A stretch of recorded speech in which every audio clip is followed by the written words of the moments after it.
Hello friends, welcome you all in a new lecture. Yes friends, today's thought of the day is based on failure. Nobody likes to fail. Nobody likes to fail. But what if you fail? Is it the end of your life? Or you are taking failure as a learning experience? Yes friends, it depends on you. Life is too short to wait.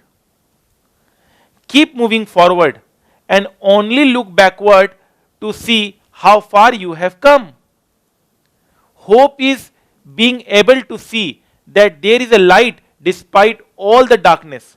Yes, you might fail, but still there is a light. You can still improve. Hope, hold on, pain ends.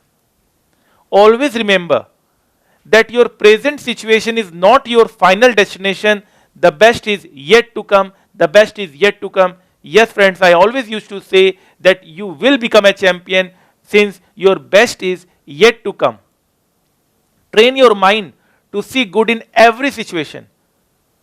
If you train your mind in this manner, you will always be positive. There are two ways in your life, easy way and hard way. Now it's up to you which way you will select. Definitely, easy way now will give you hardship in your life, in your future. And hard way now will give you a very, very beautiful life, smooth life in your future. So what way you want depends on your choice. A year from now, you may wish you had started today. So friends, start from right now, because time, do not wait for anyone. Time is very valuable. Failure is not the opposite of success. It's a part of success. Yes, friend. Even if you fail, you learn a lot of things. I have not failed. I have just found 10,000 ways that won't work. See this positive statement. Even in failure, you are finding out positivity. That's the person you want to become. If you learn from defeat, you haven't really lost. You try, you fail. You try, you fail. The real failure is when you stop trying. Yes, friend. When you stop trying, when you quit, that will be the real failure. So you haven't failed. You will just find your way one day. The best is yet to come. Let's play a video which can motivate you and will encourage you to do better.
So I hope that you like this video. Yes friends, again I repeat, if you learn from defeat, you haven't really lost. With this beautiful thought, we are starting our class. Fine.